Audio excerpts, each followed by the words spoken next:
Колизей рассчитан на 5000 мест. Строительство спорткомплекса началось в октябре 2013 года. Объект уже возведен. Сейчас монтируется кровля. Процесс строительства Колизея, начиная с момента закладки капсул, глава республики контролирует лично.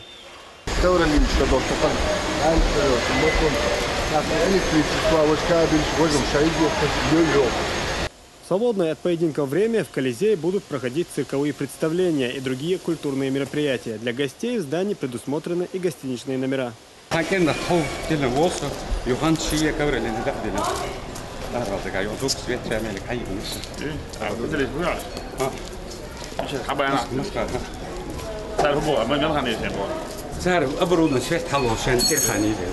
В подвальных помещениях разместятся тренажерный зал, зал для занятий тяжелой атлетикой и единоборствами. Рамзан Кадыров остался доволен проводимыми работами, но при этом призвал ускорить темпы.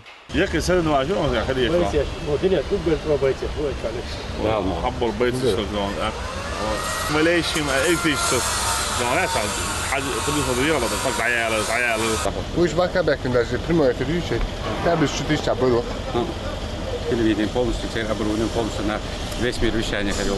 Из-за юда. Хода 60 человек покрытие. Один сразу чувствует, а легче, и он меня сразу чувствует, один вырос. Говорили, один кич до, один кич до, звук свет полностью, один кич сразу сантехай. Да, говорили, выходит до, один.